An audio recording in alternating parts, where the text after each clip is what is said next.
Good morning. भौतिक विज्ञान की क्लास में आपका फिर से स्वागत है। लास्ट लेक्चर में हमने फर्स्ट चैप्टर कंप्लीट कर लिया था और उसके बाद उसके कुछ न्यूमेरिकल्स भी अपन ने किए थे।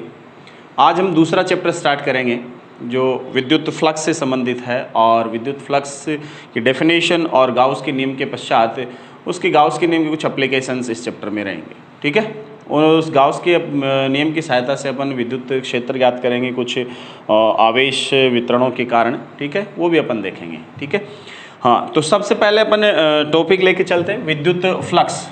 बहुत ही शानदार टॉपिक है।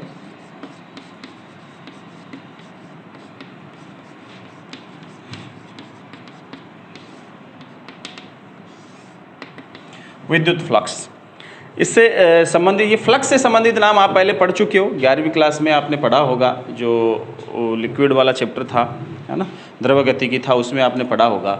जैसे कोई पानी बह रहा है, किसी पाइप से बह रहा है ना, उसके एकांक क्षेत्रफल से पर सेकंड में कितना पानी निकलता है, वो पानी का क्या कहलाता है? फ्लक्स कहलाता है। समझ गए बात अब? तो इस प्रकार से अपन यहाँ क्या कह रहे हैं, यहाँ सेम उसी के तर्ज पे अपन इसको डिफाइन करते हैं कि अपने पास सपोज कोई पृष्ठ है ना, ये अपने पास कोई पृष्ठ है इस प्रकार से। ठीक है, ये पृष्ठ आपको दे रखा है। अब अपन क्या करते हैं कि स्मॉल स्केल पे जब ये पृष्ठ अल्पांश या पृष्ठ लेते हैं तो सामान्यतः परिपाटी के अनुसार अपन क्या करते हैं, इन पृष्ठ का जो अभिलंब होता है, ये इस दिशा में अपन सामने से देख रहे हैं, जैसे ब्लैक बोर्ड है ना, इसी पे अपन एक छोटा सा हिस्सा लिया है, ये वाला। ठीक है, और इस हिस्से की अपन सामने से देखें तो इस तरफ है दिशा, यानी इसका अभिलंब इधर है। तो अपन ये कहते हैं कि ये जो अपने पास क्षेत्रफल अल्पांश होता है एक तरह से, उसकी दिशा किधर होगी? उसकी दिशा इधर होगी। ये मैं कह देता हूँ कि सपोज इसकी दिशा ds है। किधर है? इसकी दिशा ds है। या अपन ये कहें कि ये सपोज क्षेत्रफल s ही है ना, सपोज क्षेत्रफल कितना है? s ही है, ये s है। ठीक है, ये इसकी दिशा है। तो इस पृष्ठ की जो दिशा होगी वो इसके अभिलंब की दिशा होगी, पहली बात। फिर अपन कह रहे हैं कि इसमें से विद्युत क्षेत्र रेखाएं गुजर रही हैं इधर, ये क्षेत्र रेखाएं गुजर रही हैं। ठीक है, ये पृष्ठ था अपने पास,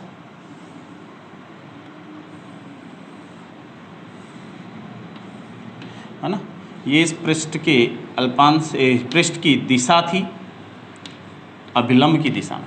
ठीक है, ABCD ये पृष्ठ था और ये विद्युत क्षेत्र था। सपोज वो इस डायरेक्शन में है, विद्युत क्षेत्र इस दिशा में है, ये दिशा विद्युत क्षेत्र। दोनों के बीच कोण सपोज कितना है? थीटा। ये थीटा कोण है ये। ठीक है, ये वाली कंडीशन है। अब हम क्या कहते हैं, देखो, ये जो अपने पास पृष्ठ होता है या कोई क्षेत्रफल अल्पांश होता है, तो उसमें से विद्युत क्षेत्र रेखाएं गुजर रही हैं। ठीक है, और विद्युत क्षेत्र को दिखाने के लिए अपन क्या करते हैं? बल रेखाओं की कल्पना करते हैं। बल रेखाएं किसके समानुपाती होती हैं? जिससे उत्पन्न होती है उस आवेश के समानुपाती एक तरह से। ठीक है, तो अपन ये विद्युत क्षेत्र की गणना कर सकते हैं, पता होता है हमें विद्युत क्षेत्र, और इस विद्युत क्षेत्र में हम ला करके पृष्ठ रख देते हैं। अब हम ये कहते हैं कि जैसे उस पानी वाले की बात करें अपन, तो हम ये कहते हैं कि कितना फ्लक्स गुजर रहा है पानी का। फ्लक्स का मतलब कितनी अमाउंट गुजर रही है पानी की। वो जो उसका पाइप अपन ने पकड़ रखा है, ये जो पाइप होता है, और इसमें से जो पानी निकल रहा है इसके एकांक क्षेत्रफल से, है ना, जितना पानी निकल रहा है एकांक सेकंड में, एकांक समय में, वो क्या कहलाती है? उस पानी की मात्रा क्या कहलाती है? उसका फ्लक्स कहलाती है। ठीक है, तो अब अपन सेम कंडीशन में यहाँ देखें कि सपोज ये विद्युत क्षेत्र रेखाएं हैं इस तरह से, है ना, और इनके लंबवत अपन ने क्या रख दिया? एक पृष्ठ रख दिया। तो पृष्ठ में से कितनी क्षेत्र रेखाएं गुजर रही हैं, है ना, पृष्ठ में से क्या गुजर रही हैं? कितनी क्षेत्र रेखाएं गुजर रही हैं, वो किसके समानुपाती होती हैं? इसमें से गुजरने वाले फ्लक्स के। या सामान्यतः अपन यूँ कह सकते हैं कि उनको क्षेत्र का फ्लक्स कह सकते हैं, क्षेत्र रेखाओं का फ्लक्स कह सकते हैं, या अपन सामान्य भाषा में उसको विद्युत फ्लक्स कह सकते हैं। विद्युत फ्लक्स का मतलब एकांक जो पृष्ठ क्षेत्रफल आपने लिया है उसमें से क्या गुजर रहा है? इधर से क्षेत्र रेखाएं गुजर रही हैं। अगर ज़्यादा क्षेत्र रेखाएं जा रही हैं तो इसका मतलब फ्लक्स क्या है? ज़्यादा है। अगर कम क्षेत्र रेखाएं जा रही हैं इसका मतलब फ्लक्स क्या है? कम है। सेम वैसे इस पाइप से आप देख रहे थे, अगर कम पानी गुजर रहा है इसका मतलब पानी का फ्लक्स कम है, और अगर ज़्यादा पानी गुजर रहा है तो पानी का फ्लक्स क्या है? ज़्यादा है। तो ये सिंपल सी बात होती है। तो अपन यहाँ क्या कह सकते हैं कि विद्युत फ्लक्स क्या होती है? विद्युत फ्लक्स किसी भी क्षेत्रफल के लंबवत गुजरने वाले क्षेत्र रेखाओं के समानुपाती एक क्वांटिटी होती है। सामान्यतः डेफिनेशन में अपन इसको ऐसे भी लिखते हैं कि किसी पृष्ठ के लंबवत गुजरने वाले विद्युत क्षेत्र रेखाओं की संख्या को अपन क्या कह सकते हैं, उस पृष्ठ से संबद्ध फ्लक्स कह सकते हैं कि उस पृष्ठ से कितना गुजर रहा है, वो उस पृष्ठ से संबद्ध क्या कहलाता है, फ्लक्स कहलाता है। और जितना इनका मान ज़्यादा होगा, यानी विद्युत क्षेत्र रेखाओं की संख्या जितनी ज़्यादा होगी, इसकी डेंसिटी जितनी ज़्यादा होगी, उतना ही ज़्यादा इस पृष्ठ से संबद्ध क्या होगा, फ्लक्स होगा। इसलिए अपन सामान्यतः ये तो कहते हैं कि विद्युत फ्लक्स क्या होता है, किसी भी पृष्ठ से अभिलंबित गुजरने वाली क्षेत्र रेखाओं की संख्या के समानुपाती होता है। ठीक है, अब अपन मैथमेटिकली कैसे एक्सप्लेन करें इसको कि कितनी होगी, इसकी मात्रा कितनी होगी। तो मैथमेटिकली अपन कहते हैं कि विद्युत फ्लक्स जो होता है वो E.S इसके बराबर होता है, यानी फाई बराबर ES cos थीटा, इसके बराबर होता है। जहाँ थीटा किस किस के बीच कोण है, देखो जरा, ये अभिलंब है, पृष्ठ तो ये है, इसका अभिलंब है, ये ध्यान देना, ये इसका अभिलंब है। तो पृष्ठ के अभिलंब और विद्युत क्षेत्र के बीच कोण, जहाँ थीटा पृष्ठ के अभिलंब तथा विद्युत क्षेत्र के मध्य ये कोण है, ये ध्यान रखना आपको। ऐसा मत समझ लेना कि इस पृष्ठ के तल के लंबवत और तल के और इस ई के बीच कोण है, ऐसा नहीं है ना। किसके बीच कोण है, पृष्ठ के अभिलंब, इस पृष्ठ का जो तल है उसका जो अभिलंब है उसके और ई के बीच का कोण है, ध्यान देना इस बात का। जैसे अपन क्यों कहें कि सपोज मेरे पास कोई इस प्रकार से पाइप है, ये वाली है ना, और ये मैंने ऐसे काट दी, ठीक है, ऐसे काट दी, और अपन कह रहे हैं कि विद्युत क्षेत्र है वो इसके अक्ष के अनुदिश ऐसे, ठीक है, विद्युत क्षेत्र ऐसे है अक्ष के अनुदिश, ठीक है।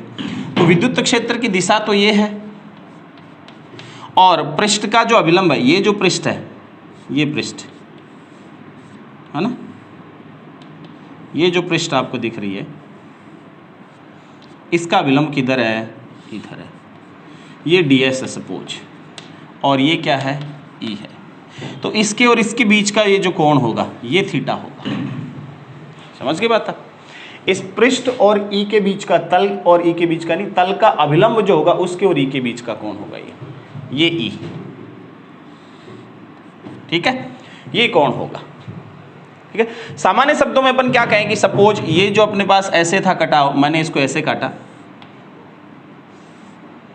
ये स्थिति रही, यहां विद्युत क्षेत्र, यहां फ्लक्स क्या होगा, फाई बराबर डी फाई बराबर E डॉट ds या E ds cos थीटा।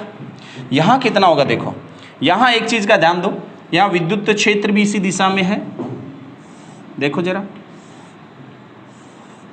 क्षेत्र की दिशा भी यही है, और ये जो यहाँ इस पृष्ठ का अभिलंब की दिशा ये भी यही है, यानी ds भी इधर ही है और E भी इधर ही है, ठीक है। तो थीटा कितना हुआ, दोनों पैरेलल है, तो थीटा कितना हुआ, 0। तो यहाँ थीटा कितना है, 0 डिग्री, इसलिए यहाँ डी फाई कितना हो जाएगा, E ds।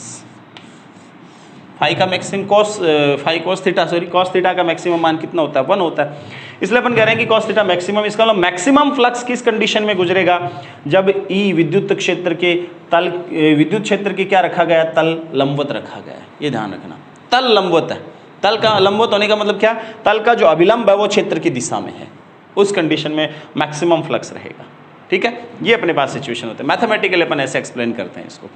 एक खास बात और ध्यान देने लायक है, सपोज अपन इधर से देख ही रहे हैं, है ना, यूँ देख रहे हैं, ये तल अपने पास यूँ रखा है सामने यूँ, और क्षेत्र यूँ आ रही है, क्षेत्र रेखाएं, है ना, विद्युत क्षेत्र इस दिशा में डायरेक्टेड अपनी ओर पॉइंटेड है।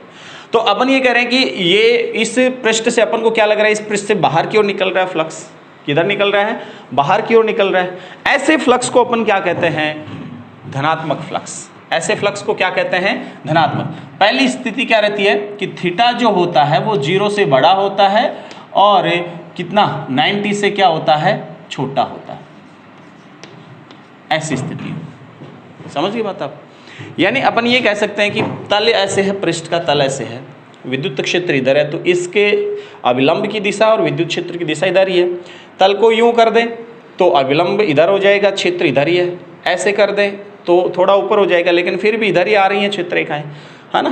तो 90 से कम रखें, थोड़ा सा भी कम रखें तो भी कुछ ना कुछ मान इधर आता रहता है। इसका 90 से 0 और 90 के बीच है, इसका मतलब फ्लक्स फाई क्या है, धनात्मक। क्या कहलाता है, धनात्मक। यानी पृष्ठ से बाहर आने वाली जो क्षेत्र रेखा है या बाहर आने वाला जो फ्लक्स है वो क्या कहलाता है, धनात्मक। अगर तल ऐसे हो गया, है ना, और विद्युत क्षेत्र रेखाएं इसके समानांतर आ रही हैं, पैरेलल आ रही हैं, यदि थीटा कितना है, सेकंड केस में यदि थीटा कितना है, 90 डिग्री है, थीटा 90 होने का मतलब इसका अभिलंब इधर है और क्षेत्र इधर है, तो थीटा 90 cos 0, ठीक है, cos थीटा का मान कितना हो जाए, 0, तो फाई कितना, 0। इस कंडीशन में इस तल के समानांतर विद्युत क्षेत्र रेखाएं गुजर जाती हैं, इसमें से नहीं गुजरती, इसलिए इस कंडीशन में फाई कितना रहेगा, फाई क्या रहेगा, 0 रहेगा। थर्ड जो केस है वो क्या है, थीटा है वो ग्रेटर देन है 90 से और लेस देन इक्वल टू 180 है, समझ गए, 90 से बड़ा है और 180 के बराबर या इससे छोटा है। तो इसका मतलब फ्लक्स पहले पृष्ठ ऐसे था, कोण बढ़ता गया, ये विलंब वाला ये 90 हो गया, होते होते इधर चला गया, इधर चला गया मतलब पृष्ठ का तल उधर है, पृष्ठ के भीतर विद्युत क्षेत्र प्रवेश कर रहा है, यूं हो जाए सपोज पृष्ठ, तो उसके भीतर विद्युत क्षेत्र, तो अपन को ये लग रहा है कि इससे बाहर आ रहा है इधर से, है ना। उधर से अपन देखें तो तल के, तो उस तल के तो क्या हो रहा है, भीतर प्रवेश कर रहा है। तो उस कंडीशन में अगर विद्युत क्षेत्र रेखाएं पृष्ठ के भीतर प्रवेश करती हैं तो इस कंडीशन में फाई क्या होता है, ऋणात्मक होता है, ध्यान रखना, फाई कैसा होगा, ऋणात्मक होगा ऐसी कंडीशन में, ठीक है। ये स्थिति अपने पास सामान्यतः फ्लक्स की रहती है। तो डेफिनेशन, बाय डेफिनेशन आप क्या लिखोगे, कोई भी पृष्ठ अपने पास है उसको अपन विद्युत क्षेत्र में रखते हैं, तो विद्युत क्षेत्र में अविलंबवत अगर उसको रखें, उस स्थिति में उसमें से गुजरने वाले विद्युत क्षेत्र रेखाओं की संख्या है वो क्या कहलाती है, उस पृष्ठ से संबद्ध फ्लक्स के मान को या फ्लक्स के परिमाण को व्यक्त करती है, ठीक है। मैथमेटिकली अपन कह सकते हैं कि पृष्ठ का अविलंब और विद्युत क्षेत्र अगर थीटा कोण बनाता है तो उस स्थिति में फाई उस पृष्ठ से संबद्ध फ्लक्स कितना होगा, EDS cos थीटा। समझ के बात। अब अगर इस प्रकार से कोई अन्य कोणों पर हैं तो ये स्थितियां अपने पास रहती हैं। अब अपन एक बात और देखते हैं कि अपने पास ये तो अपने एक देखी दिखाई से अपने पृष्ठ ले ली, सपोज ऐसी पृष्ठ नहीं है, है ना, पृष्ठ किसी और विशेष प्रकार की है या आर्बिट्रेरी आपने सेलेक्ट कर ली है पृष्ठ, ऐसे यादृच्छिक रूप से कोई पृष्ठ सेलेक्ट कर ली है, उस स्थिति में क्या होगा, है ना। यादृच्छिक का मतलब क्या हुआ कि सपोज मेरे पास ये पृष्ठ है, ये पृष्ठ मैंने सेलेक्ट कर ली, ऐसे ही है, कोई विशेष आकार नहीं है इसका, यादृच्छिक ले ली मैंने कोई रैंडम। अब क्या करते हैं, इसमें से विद्युत क्षेत्र गुजर रहा है, ठीक है, इस दिशा में मान लो, किसी भी दिशा में मान लो, जैसे आपने रख रखा, इससे संबद्ध फ्लक्स ज्ञात करने के लिए हम सबसे पहले इसको क्या करते हैं, छोटे छोटे हिस्सों में बांटते हैं। ये लो जनाब, ये लो, अल्पांशों में बांट लेते हैं, ये अल्पांश हो गए, ठीक है।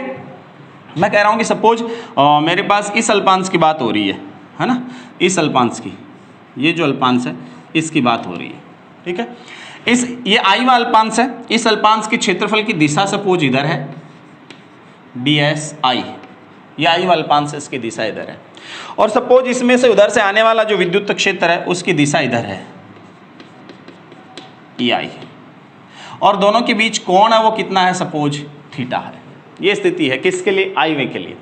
ऐसी स्थितियां अन्य के लिए भी मैं ले सकता हूं, कोई दिक्कत नहीं है, ठीक है। विभिन्न स्थितियों में अपने पास विभिन्न कोण हो जाएंगे थीटा, सपोज ये थीटा आई है, ये क्या है, थीटा आई है, तो विभिन्न स्थितियों में विभिन्न कोण रहेंगे DSI और EI के बीच। तो ऐसी स्थिति में मैं क्या कर सकता हूं, ऐसी स्थिति में सपोज ये जो अल्पांश है इससे संबद्ध जो फ्लक्स है D∅, आई वे अल्पांश से संबद्ध फ्लक्स, वो बाय डेफिनेशन क्या होगा फ्लक्स की, EI डॉट कितना, DSI, ठीक है। ये वाली स्थिति होगी। अगर एक काम करें कि ये ऐसे बहुत सारे अल्पांश हैं अपने पास और सभी अल्पांशों के कारण अपन विद्युत क्षेत्र ज्ञात करना चाह रहे हैं, तो या विद्युत फ्लक्स ज्ञात करना चाह रहे हैं, तो सभी के कारण टोटल फ्लक्स कितना हो जाएगा, फाई बराबर समेशन D∅I। आप कई बार डेल्टा भी लिख दो कि बात कोई खास फर्क नहीं है, इसका मतलब ये क्या रहा, summation D∅I summation EI summation EI dot DSI, ये स्थिति अपने पास है, ठीक है। तो ऐसी कंडीशन से अपन क्या कर सकते हैं, कोई भी पृष्ठ अपने पास आर्बिट्रेरी हो, उसके एक से ज़्यादा हिस्से अपन बना सकें, छोटे छोटे अल्पांश अपन उसके बना सकें, तो प्रत्येक अल्पांश से गुजरने वाला फ्लक्स अपन ज्ञात कर सकते हैं, और फिर सारी पृष्ठ से अपन को चाहिए फ्लक्स, तो क्या कर सकते हैं, सभी का योग कर सकते हैं, ठीक है, और सभी का योग करते अपन को क्या मिल जाएगा, इस पृष्ठ से संबद्ध फ्लक्स मिल जाएगा। अब एक चीज और देखो, अगर मैं कहूं कि ये अल्पांश बहुत छोटे हैं, ये अल्पांश क्या हैं, बहुत छोटे हैं सपोज, ठीक है, अल्पांश बहुत छोटे, आई वाला अल्पांश अब बहुत छोटा हो गया, यानी यदि ऐसी स्थिति हो, यदि स्थिति कैसी हो कि DSI है वो टेंस टू 0 हो, DSI टेंस टू 0 होने का मतलब क्या है, बहुत छोटा अल्पांश है, तो ऐसी स्थिति में फाई कितना हो जाएगा, इस समेशन को इस स्थिति में अपन किससे कन्वर्ट करते हैं, समाकलन से, ठीक है, समाकलन हो जाएगा S पृष्ठ पर, ये पूरी पृष्ठ है ये S कहलाती है, इसलिए संपूर्ण क्षेत्र से, संपूर्ण पृष्ठ से संबद्ध फ्लक्स E.ds, ये था। अब आई नहीं आएगा, कोई खास फर्क नहीं है ना। अपन अब एक का एक ही किसी अल्पांश से ज्ञात कर लेंगे, अगर उसकी वैल्यू बहुत कम है उस अल्पांश की टेंस टू 0, तो उस कंडीशन में अपन समाकलन से यूज करते हैं, समाकलन का यूज करते हैं, और ये देखते हैं कि लगभग सारी पृष्ठ पर क्या है, ई का मान लगभग सेम सा ही रहता है, जो भी अल्पांश रहते हैं उस पृष्ठ पर, है ना, और समाकलन के थ्रू अपन ज्ञात कर सकते हैं। ये समाकलन खुला पृष्ठ होता है एक तरह से, एक सिंगल पृष्ठ जैसे ऐसे ले लिया, इस पृष्ठ से संबद्ध फ्लक्स इस प्रकार से ज्ञात कर सकते हैं। अगर अपन ने क्या किया, पृष्ठ बंद है, जैसे फुटबॉल है ना, वॉलीबॉल है, उसकी तरफ पृष्ठ बंद है, और बंद पृष्ठ है, उस स्थिति में फ्लक्स ज्ञात करना हो तो अपन क्या करते हैं, प्रोसीजर यही रहता है, बंद पृष्ठ के लिए भी क्या होता है, DSI टेंस टू 0, यानी छोटे छोटे अल्पांशों में बांट लेते हैं, बांट करके क्या करते हैं, सभी का एडिशन कर देते हैं, बस बात यही रहती है। हाँ, बंद पृष्ठ इसलिए समाकलन जो होगा वो बंद पृष्ठ का समाकलन होगा, E.ds, ये होगा, ये खुला पृष्ठ, और ये किसके लिए, बंद पृष्ठ के लिए, ये स्थिति अपने पास रहेगी, वो खुले पृष्ठ के लिए और ये बंद पृष्ठ के लिए अपने पास विद्युत फ्लक्स रहेगा। अब बंद पृष्ठ आपके पास है तो क्या होता है, उस बंद पृष्ठ को अगर इसे विद्युत क्षेत्र में रखें तो अपन देखते हैं कि विद्युत क्षेत्र प्रवेश करेगा किसी साइड से, दूसरी साइड से निकलेगा भी, तो प्रवेशित जो विद्युत क्षेत्र रेखाएं हैं उनके कारण जो फ्लक्स है वो तो नेगेटिव माना जाएगा, ऋणात्मक, और जो बाहर निकल रहा है वो क्या माना जाएगा, धनात्मक। सपोज वो जो बंद पृष्ठ लिए अपन ने, उसमें से बाहर निकलने वाला फ्लक्स ज़्यादा है, उसमें प्रवेश करने वाला कम है, तो नेट क्या स्थिति है, नेट फ्लक्स बाहर निकलने वाला धनात्मक है, समझ गए, यानी बाहर निकलने वाला फ्लक्स क्या है, नेट ज़्यादा है, इसलिए उसको अपन क्या कहेंगे, धनात्मक फ्लक्स। और अगर अपन कहें कि आने वाला फ्लक्स उसमें ज़्यादा है, निकलने वाला कम है, इसका मतलब नेट क्या हो रहा है, इसके अंदर आ रहा है, इसका मतलब क्या हुआ, ऋणात्मक फ्लक्स होगा, नेट फ्लक्स उसका, ये ध्यान रखना। या जितनी क्षेत्र रेखाएं आ रही हैं उतनी जा रही है, उस स्थिति में क्या रहेगा, उसका मान 0 रहेगा। ये अपने पास सामान्य से स्थिति रहती है फ्लक्स की, ठीक है। नेक्स्ट अपन इसमें और देखें, इसकी विमा और मात्रक है वो क्या होता है, वो भी देख लेते हैं। फ्लक्स में बहुत छोटी सी चीज़ें हैं, बहुत छोटे छोटे मान हैं इनके, फिर डेफिनेशंस हैं। हाँ, विमा क्या होगी इसकी और मात्रक क्या होगा, मात्रक व विमा क्या स्थिति रहेगी मात्रक की। अभी अपन ने देखा ES आया, E.S, ठीक है, तो ऐसी कंडीशन में E का मात्रक क्या होता है, देखो जरा, न्यूटन पर कूलॉम, और S का क्षेत्रफल का मीटर स्क्वायर, तो फाई का मात्रक क्या हो गया, न्यूटन मीटर स्क्वायर पर कूलॉम, ठीक है। और अगर दूसरा मात्रक भी अपन देखें तो E का मात्रक क्या होता है, वोल्ट पर मीटर, और S का मीटर स्क्वायर, तो क्या आ गया, वोल्ट इंटू मीटर, ये भी आ गया और ये भी आ गया, दोनों मात्रक आप काम में ले सकते हो। विमा जो होगी वो न्यूटन की क्या होगी, M1 L1 T-2, और मीटर स्क्वायर यानी L2 upon Coulomb A1 T1, तो कितना होगा, M1 L3 T-3 A-1, ये अपने पास फ्लक्स हो गया, ठीक है। ये विमा हो गई फ्लक्स की, ये सिंपल चीज़ें हैं फ्लक्स। हाउस ऑफ फ्लक्स आपको समझ में आया होगा। अब एक सिंपल सा एग्जांपल लेकर के अपन देखते हैं कि फ्लक्स कैसे ज्ञात कर सकते हैं, अलग अलग क्षेत्रफलों में कैसे तोड़ सकते हैं, और फिर अलग अलग का मान ज्ञात करके सबको वापस जोड़ करके संपूर्ण पृष्ठ से कैसे ज्ञात कर सकते हैं, है ना। एक सिंपल सा एग्जाम्पल है, सपोज क्या एग्जाम्पल लेते हैं, देखो अपने पास एक बेलन रखा है, सपोज ये वाला बेलन ये बेलन है, ठीक है, ये बेलन है, इसको एक विद्युत क्षेत्र में रखा है और वो जो विद्युत क्षेत्र है वो इसके अक्ष के समानांतर है, इधर है। वो जो विद्युत क्षेत्र वो किधर है, इसके अक्ष के समानांतर है। ये स्थिति विद्युत क्षेत्र की है, ठीक है। ये मैं रख देता हूं। अब आपसे कहा जा रहा है कि इस बेलन से संबद्ध कुल फ्लक्स ज्ञात करो, नेट फ्लक्स ज्ञात करो, ठीक है। तो अब अपन सिंप्लिसिटी के लिए क्या करते हैं, देखो विद्युत क्षेत्र तो आपको इधर दे रखा है, इधर दे रखा है, एक समान विद्युत क्षेत्र में रखा अपन ने। फिर अपन एक चीज और देखें, अब डीएस भी ले तो इस बेलन के 3 हिस्से अपन कर सकते हैं। एक तो ये वर्ताकार पृष्ठ अलग कर सकते हैं, एक ये वर्ताकार पृष्ठ अलग मान सकते हैं, और एक ये चारों तरफ की इसके पृष्ठ वो वाली वक्राकार पृष्ठ जिसको अपन कहते हैं वो अपन ले सकते हैं। तो 3 पृष्ठ होगी। तो इस पृष्ठ को तो मैं क्या कह सकता हूं, S1। ये जो पृष्ठ है इसको S3, और ये जो पृष्ठ है इसको मैं क्या कह सकता हूं, S2, ठीक है। अब देखो, अब यहां एक अल्पांश लो मैं छोटा सा, ये अल्पांश ले लिया, ठीक है। और इस अल्पांश की दिशा देखो किधर है, इधर ही है, ds इधर ही है। इसका मतलब E और ds यहां थीटा कितना होगा, 0 डिग्री, ठीक है। यहां एक छोटा सा अल्पांश और लूं, अब इसकी दिशा इधर है इसलिए ds इधर होगा यहां, और E इधर होगा, समझ रहे हो। इसका मतलब यहां थीटा कितना होगा, 180 डिग्री, ठीक है। तीसरा, इस वक्राकार पृष्ठ पर लेना, यहां यहां यहां यहां यहां चारों तरफ में कहीं भी ले सकते हो आप। सपोज हमने यहां ले लिया, ये अपन ने अल्पांश ले लिया तीसरी पृष्ठ पे छोटा सा। अब इसका अल्पांश है तो क्षेत्र की दिशा तो इधर होगी ना, अल्पांश के क्षेत्रफल की, और विद्युत क्षेत्र यहां किधर है, इधर, E इधर है। तो यहां थीटा कितना हो गया दोनों के बीच, 90 डिग्री। 3 हिस्सों में तोड़ लिया, और तीनों जो पृष्ठ हैं तीनों के अलग अलग अपन ने अल्पांश देख लिए, और वहां विद्युत क्षेत्र और इसके बीच कोण देख लिया। अब फ्लक्स की डेफिनेशन से पहले के लिए d∅1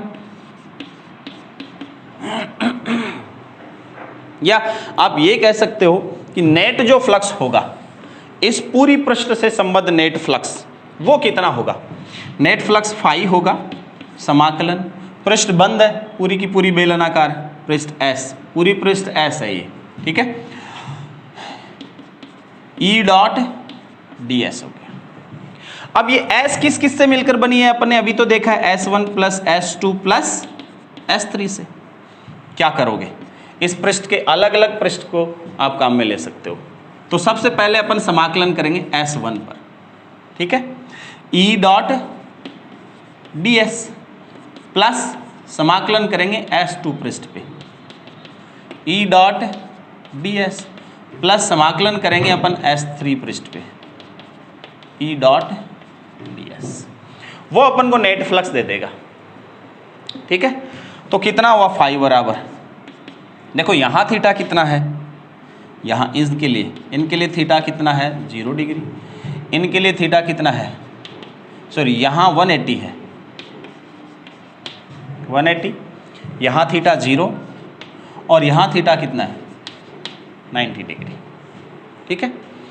तो E ds cos थीटा, ठीक है, E ds cos theta, theta 180 तो -1, तो E ds -1 माइनस का, अब देखो E ds जो होगा, E जो रहेगा वो इस सारे के सारे वर्ताकार पृष्ठ पर समान रहेगा, इसलिए E बाहर ले सकते हैं, E बाहर ले लिया अपन ने। समाकलन S1 पर कितना, ds, ठीक है, plus E ds cos theta cos 0 1, तो E बाहर आ गया, समाकलन S2 पृष्ठ पर ds, प्लस E बाहर आ गया, ds, E ds cos theta, theta 90 0, तो ये 0 हो गया।